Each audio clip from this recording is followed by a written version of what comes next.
Tune into ESG Matters with Risk Insights, where we explore ESG with impact. Welcome back to another episode of ESG Matters with Risk Insights. I'm your host, Anushka Bogdanov.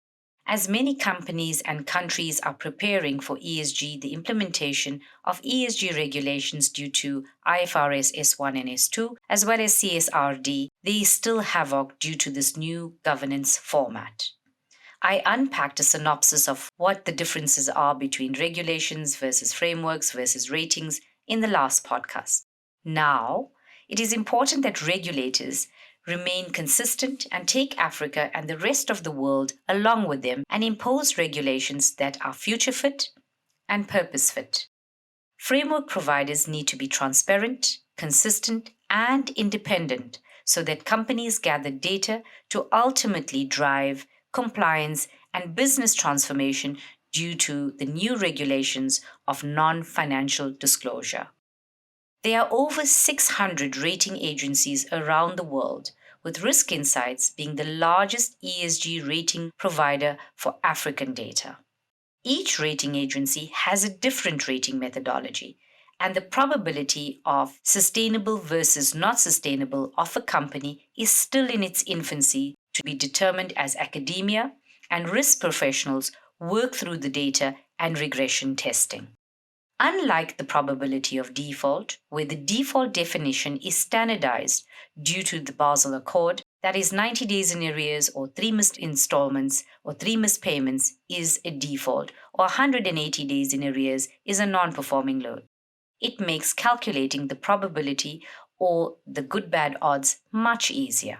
For non-financial data performance, there is a long way to go to understand causality rather than just correlation.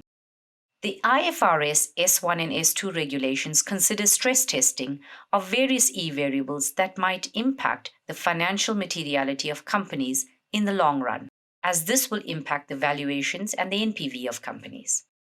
So the role of assurance providers, regulators, and ESG ratings will be very important for market participants. Location-based data as well as group data for companies operating in multiple jurisdictions will also play a significant role for risk management, disclosure, alpha, beta, as well as proper calibration so that there is no misinformation or any greenwashing. Africa data and African companies must be considered as our markets have different social and governance risk. There are many that argue that Africa has a history of many failures, governance breaches, and may need to be led on ESG. I don't necessarily support this view, as there is no one size fits all with regards to companies and countries on a continent that has a young democracy, poorer economies with limited access to social and economic lifts, as well as being a resource-based continent. Providing longer lead times to adopt or adapt to regulations is not the answer for Africa.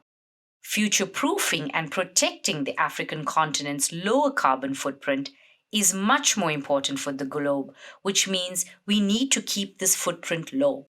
This means that Africa would require climate finance from developed nations to manage its renewable energy development capabilities while transitioning to carbon neutrality, financing waste management projects to reduce carbon emissions, water management projects to recycle water in an efficient manner with the high efficacy of low pollution to reduce emissions, manage e-waste as data science and artificial intelligence and the digital economies grow, as well as technologies in health, education, and infrastructure in this new economy of green expansion takes place.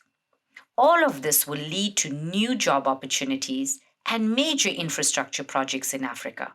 So project finance vehicles in investment banking, together with development finance institutions, will be critical for Africa financial projects, while equity and ESG analysts will use ESG stress tests on valuations and NPVs of future cash flows to make a market for green stocks. You will find that retail banking will also benefit from green mortgages, green car finance, green credit cards, as well as green cash transaction purchases. So, risk management in banking for green finance transactions will assist Africa pivot and adopt to this new era. So, basically, the capital and debt markets for carbon transitioning is set to grow, helping economies and GDP. So, Africa needs to take advantage of this opportunity. Climate finance is already taking center stage and gaining momentum across the globe, with the recent announcement by the Biden administration that have invested over $6 billion in industrial carbonization projects. Now, coming back to ratings, frameworks, and regulations, transparency and consistency is going to be key to attract finance through empirical data for market confidence. So, big and international no longer mean better. We just had Vanguard being found guilty of misleading green investing claims in Australia. So, as stakeholders, let's be wise, let's be smart, let's disclose data accurately, fairly, and transparently to gain that competitive advantage rather than carry the contingent liability of being sued for incorrect reporting. I'm Anushka Bogdanov. I hope you've enjoyed this podcast and that you share, you like it, you repost it, and join me for another episode of ESG Matters with Risk Insights. Ciao for now.